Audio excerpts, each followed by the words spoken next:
Good evening. Welcome to the Badger Politic. I'm Scott Stearns. My name is Paul Sickle, and I did show up here, and yes, I do need to work in the morning, but I'm stuck here with Scott in some basement somewhere in southeastern Wisconsin. In our bunker. Yeah. Secure from the goings on of the outside world. Yeah. Hopefully none of you will hear this. So there's news on the healthcare bill. That is good news. Yeah. But my guess is that, I hope you hear that the healthcare bill went well recently. I don't think that you're going to hear it here first. No, of course. I mean, it's spreading. It's spreading like wildfire tonight. Right. They killed it for now. Yeah. So to dive into specifics around that. So obviously we know that they haven't had the votes locked up necessarily to even proceed to the bill because they had Senator Collins of Maine and Rand Paul kind of standing in the way, but that still leaves 50 votes potentially to move it. And they didn't get Heller yet. They didn't get Heller yet. He wouldn't. He hasn't committed one way or the other. But tonight, that's good though. Tonight you had two senators come out. Mike Lee came out against and the guy from Kansas. Jerry Moran from Kansas. So they both came out and said they are not willing to vote to proceed to the bill. So that's the first thing. Anytime the Senate has to bring up legislation, they have to get senators to agree. A majority of senators to agree to even start debate. So I think that's really good for Democrats in one respect, is that Dean Heller, the senator from Nevada who's up for re-election, he could have voted to move ahead on the debate for cloture. I think it was what it would have been, or no. This is just to proceed to the bill. So then there's but because they're operating under reconciliation, there's no filibuster. Right. So it's a 51 vote scenario. So Heller probably, when it came down to it, would have voted against proceeding. I think so, but he didn't want to. It sounds like he didn't want to be the guy that on the hook. Right. But the fact of the matter is that in a general election, he will not be able to say he voted to stop the healthcare law, which got killed and he wasn't even a decisive person. Right. So that means we can go after him. On it. But it also means he doesn't have to confront the base next year. So it'll help him in the primary. Yep. Which is fine. If there is a primary. I don't know if anybody is. Well, it'll ward off a primary. Perhaps, yes. But it also means that we get to go after him and say, hey, this buddy, never said how he'd vote on the health care bill. Yeah. And, we've got somebody who guarantees not to pursue Trumpcare running against him. And everybody knows Trumpcare is a dead letter publicly. I mean, what is it? 52% now want Obamacare and 24% want Trumpcare. It's bad. The numbers are really bad for this thing, which is why. And I don't care how biased Donald Trump thinks the Washington Post poll is or whatever. Well, this has been confirmed across multiple polls. This is not something that's unique to one medium. So. It's in our favor to be like, look, this guy waffled on it. Yep. When it came to taking health care from 23 million Americans, Dean Heller waffled on it. Yeah. And that's almost worse than even being for it. I mean, had he been able to say, no, I voted against proceeding on the bill. Right. Well, he'd have something going for. Had he been able to say, I voted no, and the thing passes because it's just him and Collins vote no. I think they still potentially have a vote take place because McConnell wants to have a vote at some point just because they need to have a closure. So Heller's looking for his moment. Well, I think he probably just piles on because the other part of this is all happening in the context of Senator McCain being undergoing some medical care for a blood clot. So they had to postpone votes on this bill for at least a few weeks while McCain heals because he is a critical vote. Obviously, every vote's critical right now, on this thing because it's because it really is. Well, he was. He actually isn't now because there's enough people that wouldn't vote to move forward. Right, So but they're postponing it. So like when he comes back, I think they will have a vote. what Heller would like is to run for re-election in a state that's blue, trending blue. Yeah. Voted for Hillary Clinton.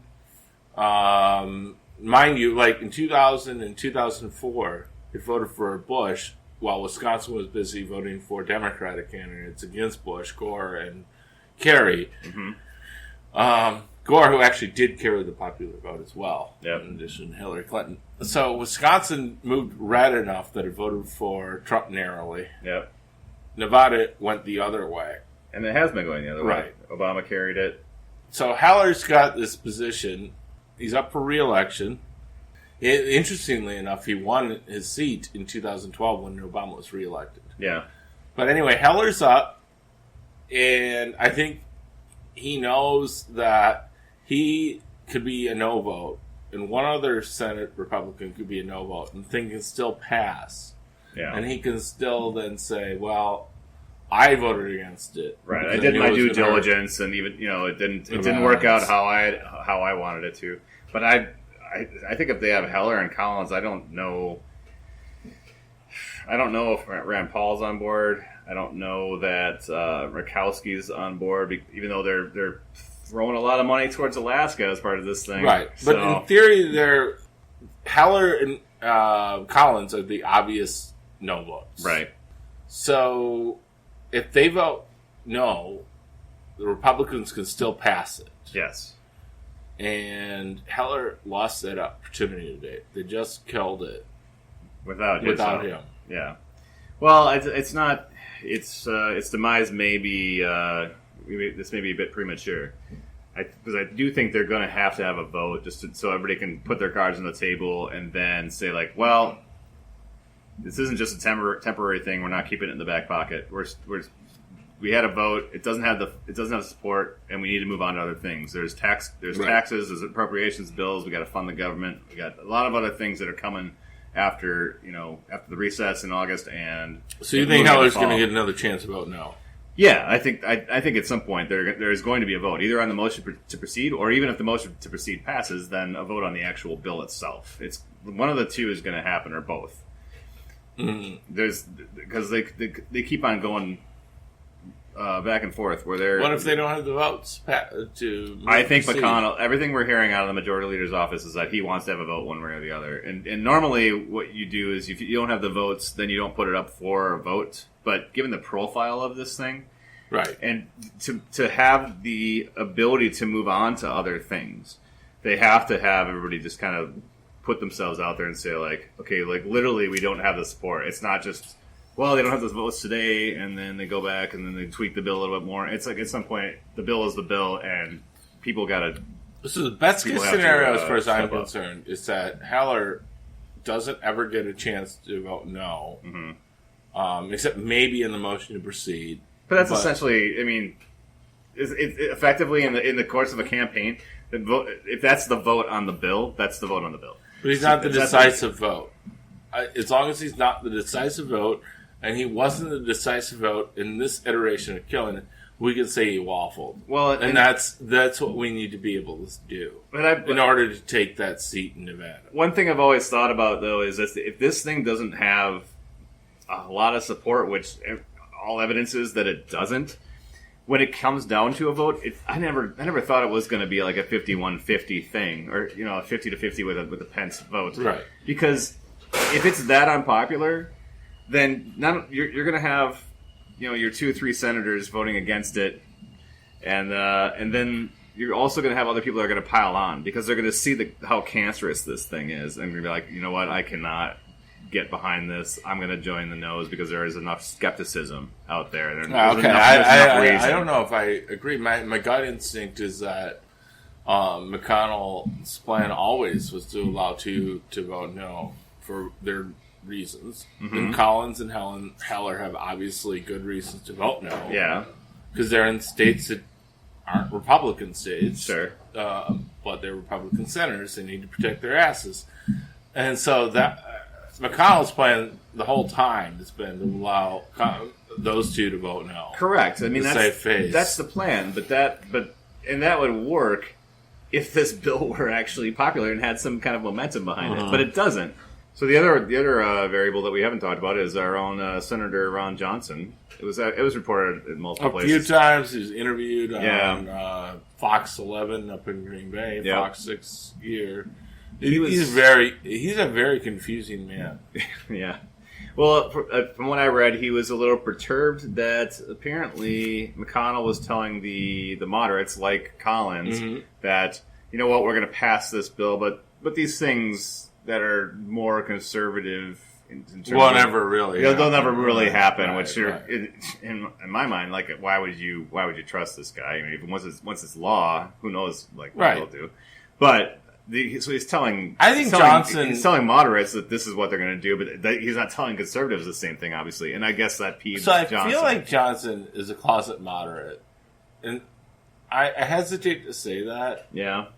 Because as a Wisconsin voter, I don't want him to be my senator anymore. However, you got him for at least 5.5 more years. Right. So there's no election coming up for a while on him. But I think that I really do. I mean, we've cornered him a bunch. Mm-hmm. We've protested on his front lawn, so to speak. We've protested at the front steps of the federal office. Building here, where his office is. Several dozen times now, and hundreds of people had tons of cameras there. We'll keep going. We're going to keep going back there. Sure. Frankly. Well, I mean, the pressure is working. Obviously, I think it's given him pause. I mean, so too. We had people I know that questioned him. Two people I know, and he said, "Look, I don't want to pull the rug out from anybody." Mm-hmm. I mean, those are his quotes. So he's at least made. Now, granted, there's two emotional appeals, and they're anecdotal, but he said, look, I don't think that we're actually going to hurt Medicaid that much. Yeah. In a weird way, he said the same thing that he's criticizing McConnell for saying. He himself is like, I think his moderate sense is... I don't know if it's... he doesn't want this to happen. I don't know if it's moderate. I think he's a conservative. I think so, too. I'm just saying that... When you're saying moderate, I think it's... Maybe the definition of moderate in this day and age is that somebody who's responsive to evolving reality.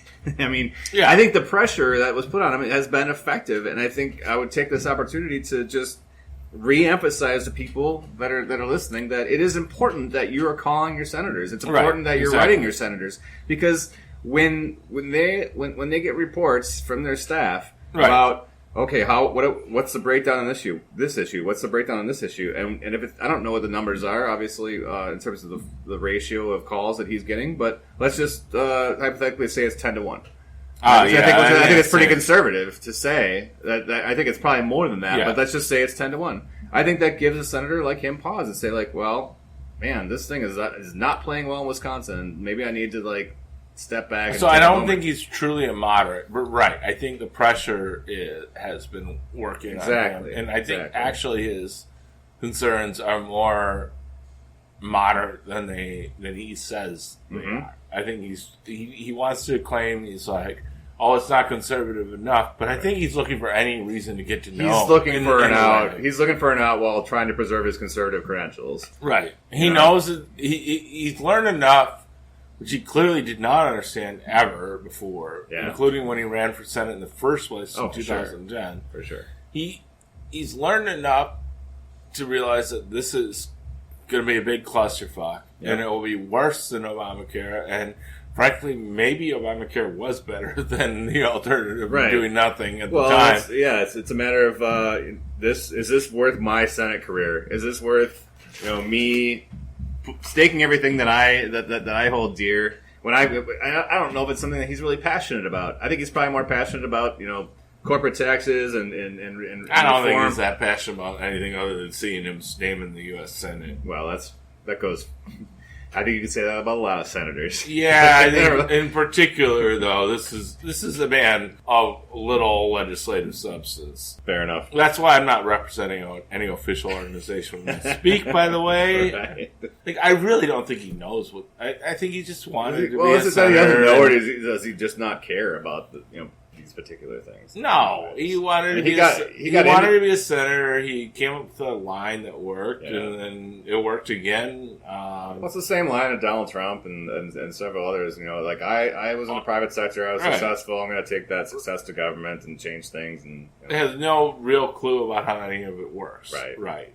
Like, it's one thing to run your own company to make money for that one company. Yeah. It's another thing to try to run a country with lots of different companies all trying to compete against each other. You're one country competing against other countries or trying to coexist peacefully with other countries. In the international climate that we have today. So. Right, yeah, it's totally different. Well, you would hope after 6 years, the guy should have learned something by now. Well, I think that's what it is. It's like he wants to vote no because he knows it's going to hurt people, and he wants to find a way to vote no, which is consistent with political message. So he's learned self-preservation, if nothing else. So right. Though for us as constituents, what the valuable thing, like back to what you said, which is a really good point. I'll concede one time, Scott, you made a good point, but which is that the pressure is what made it happen. Yeah. No, I have no doubt. Well, the pressure combined with how unpopular this thing is. Right. Which, the pressure is representative of how unpopular this thing is. And let's just be completely true. I don't think the guy's a deciding vote. Ever. No. He's not going to be the guy that's going to be like, if it's one vote on the line, he's not, I wouldn't expect. It would be a nice surprise, but I don't think it'd be a heck of a surprise. He'd be like sleeping and hit the wrong button. It won't come down to Ron Johnson. If anything, it'll come down. If it comes down to an actual vote on the bill itself, a few weeks or a month down the road, it's not going to be Ron Johnson standing at the Capitol steps crying from the rooftop. No, but what Ron Johnson does do is every time he expresses a doubt, he gives license to Lisa Murkowski, Susan Collins, Shelley Moore Capito, Dean Heller, Mike Lee, Jeff Flake, Mike Lee, anybody. So I just mentioned the moderates, then you brought in Mike Lee and so to speak, moderates, I should say. But he gives John McCain. If McCain wants, if we want to call McCain a moderate, he might be. Well, I bring up Mike Lee not just because he was out front tonight, but. Ron Johnson is often lumped in with Mike Lee, Rand Paul, Ted Cruz in terms of the conservative, the far right conservatives based on their voting. Even though I don't really think the reason Johnson opposes is because it's for the wrong reasons, which is what people say. Yeah, I really think the reason he opposes this is because he's confused. Yeah. And he's seen a lot of protests and he's seen a lot of data, and he's honestly, I actually think the guy's worried. Yeah, I agree. The best evidence I have to point to that is early on, he said, you know what, this is going to take Democrats to help make this work. We're going to have to reach across the party lines to make this happen. Right. That actually makes some sense. Of course. Of course it makes sense. That's how legislating is supposed to. Right. And there are flaws in Obamacare, which Obama himself acknowledged as he signed the bill, as I recall. Well, that's the thing. Obviously, it's not perfect. Government, like any institution, should always be undergoing some kind of self-analysis and reviewing what's working, what isn't working. What worked yesterday may not work tomorrow. Mm-hmm. And that's the same. And that's one parallel to business that I guess I would concede to a guy like Ron Johnson is that companies are always reviewing their budgets or where they're spending money, right, and looking at initiatives that work or projects that went awry that didn't work out as they envisioned. Scott, are you trying to pivot to where you can describe your fondness for corporate tax cuts? I'm not, but we can talk about that. So before the show, we had touched on the fact that this whole thing with healthcare, and the reason why they're spending so much time on trying to get this done is because they passed it under a budget reconciliation bill a few months back. So budget reconciliation passed, and which means that anything they do after this has to be paid for. So like if they kind of depended on the healthcare bill passing so that they could pay for the tax cuts later, the whole tax reform thing that Trump ran on, reducing the corporate tax rate from 35 to 15%. Okay. That's dependent on this healthcare legislation passing. So if healthcare fails, it means that they're not going to have the revenue to be able to pay for the tax cuts that come later, because reconciliation rules. I thought Trump was also going to jack the hell out of taxes on corporations that import. Have you goods. heard anything about that lately? Yeah, I haven't. Yeah. But I thought that's Shocking. why Wisconsin. I know that's why Wisconsin voted for him. Mm-hmm. I'm sure. Kenosha County, like case in point. Yeah. So if they can't pass healthcare legislation, they have to move on to taxes, and then they got to deal with the appropriations bills come fall, because they got to fund all the departments. But if they go to taxes, they're not going to have the money to slash the corporate tax rate from 35 to 15%. It's not, the money's not going to be there. So they're going to have to probably do some scaled back version of that, reducing it maybe to 26, 25%. And then, in terms of tax reform, that's not huge. It's not. Not huge. No, it's not huge enough. Not huge enough, right? So, sad. That's sad. I mean, having said that, and one thing that we were debating off air is that, I think there's a valid case to be made that is the corporate tax rate too high? And I think maybe so. I mean, maybe it needs to be reduced, but I don't know. I really don't know. The one thing I will say against is, first of all, I think tax rates in America are too low to begin with, generally. The second point I would make is that I think it depends on the taxes you're talking about. No, overall, though, I think taxes should be higher. I think government support should be higher. I think government should have a bigger role in society, in our economy, not a smaller role. Especially as we move it's a broad brush to paint with. I think. Especially as we move toward a more automated age. Mm-hmm. I mean, we talk about labor as an abstraction. It sounds like an abstraction. It's not. It's our fucking jobs. Sure. So anyway, we will. I think in general, I think government should have a larger role play in the economy, not a smaller role. However, when it comes to corporate tax rates, we're pretty high up. We're among the highest in the industrialized world. Right. I think in Canada it's 15%. The UK I think is 19%. Mm-hmm. And we're at 35%. And these are countries that are overall much higher tax. Right, but they have other they have tax at a much higher rates than we are. They have maybe higher personal income tax rates. They have value-added tax, which is like a sales tax in every phase of production. Right, and I think that's which we don't have here. We haven't had that here, and it's not something that's been the center of any kind of campaign that I've witnessed. And there are progressive arguments for it. There's also some conservative arguments for it. Yeah. And there's also no constituency for it. Right. So therefore, it will not become probably law. not. So we can't afford to give away that tax revenue. I get what you're saying. We can't, in anticipation of this magic tax revenue that's going to come in from some phantom constituency that doesn't exist. I don't see how the U.S. can afford to give away more tax revenue. I mean, I would agree, and I think anything that you do around tax reform, tax cuts, it has to be paid for. That's the bottom line. Exactly. I think if you're going to have a corporate tax rate cut, then you got to do a VAT. You got to make up the revenue somehow. Because we're running deficits like crazy. We're not. I mean, our roads are falling apart. Our bridges are crumbling. Mm-hmm. There's a lot of a lot of that's actually at the state level. It is, but when you're talking about interstate, you got to blame Scott Walker for that. Other states have better roads. Seriously, when you're talking about interstate highway systems, though, and other infrastructure that depends on federal grants and federal funding, Scott Walker did a super stimulus program on roads when he first got in. Wow. Cutting everybody else. That's why the operating. Well, and how much borrowing is being done on roads in Wisconsin? Now we don't have enough money to pay for what originally started. Right, because he doesn't want to pay for it. He just wants to continue to cut taxes. His first advertisement was called the Zoo Interchange, the Tom Barrett Interchange. Remember that? You were the one who told me about this. Yeah. This is almost 8 years ago. Yeah, that project's still going. I think it's another 4 years ago. And now it's a Scott Walker interchange, and travel times to that thing are slower than ever. Yep. At least this last. Well, it's been under construction forever, and they just delayed it even further. Yeah, that is the busiest interchange in the state. Yep. Right. It connects Milwaukee to Chicago to Madison, really all the way to the Twin Cities. Yep.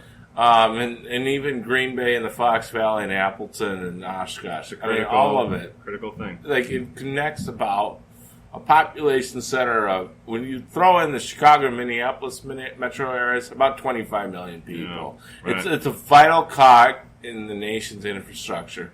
And Scott Walker was campaigning in 2009 that Tom Barrett was too busy spending money on mass transit because he wanted to build a train to Madison or something like that, and then he let this go to neglect. And that's when they were starting construction, before Walker was governor. Yeah. And they still are nowhere near being done. No. So now I'm hearing 2020 is Right. like the completion date. Meanwhile, Scott Walker's built 5-lane highways near the Packers Stadium. Yeah. And he's built, highways all over the place where people don't need it. And lots of infrastructure. Parts of this zoo interchange are overbuilt already, like by Watertown Plank Road. There's like super complex ramps that nobody can figure out. They do reduce traffic volume on those ramps, but that's probably because no one knows where the hell they're going and they don't drive in the ramps. Meanwhile, the ramps get you from point A to point B. Sounds like you're personally bitter based on experience. No, I mean, I think there's probably maybe hundreds of thousands of Wisconsinites every day who are frustrated. That are just confused. And to let him get away with this one would be political suicide. Yeah. And malpractice on the Democrats if they don't. Should be a cornerstone of any campaign that Democrats run next year. Right. So, all right. Well, with that, we barely touched on state politics, but we definitely covered our national end. We did. Well, that's where all the news has been so far this week. So, congratulations on our reprieve on healthcare. Yes, well, hopefully it holds. There is no Trumpcare for at least a week. Yeah, for at least until next time we talk. And that's been how it's gone all 20. This is our 20th podcast. That's how it's gone. This is number 20. You're right. We didn't even touch on that. Thank you for reminding me. So, yeah, this is number 20. I didn't even bring in a cake. Well, I said a lot of bullshit that you can edit out, so right. We can talk for a minute about that. Yeah. No, number 20, and I think I have some cupcakes at home I can run over. All right. Yeah, I don't have 20. Stick a candle in them. I don't have 20 candles. All right. So we're about 5 months in, I think, since we started this thing. It was cold. Well, it wasn't really a cold winter. It was a pretty moderate winter when we started this thing in February. But there's no Trumpcare. There is no Trumpcare, I think that's directly attributable to the Badger politic. I'd like to hope that we had at least a little bit of an effect on it. Maybe a few people made some phone calls as a result of our efforts here. Okay, so. All right. Let's hope.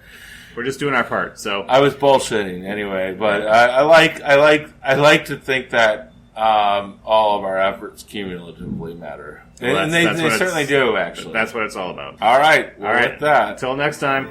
Forward.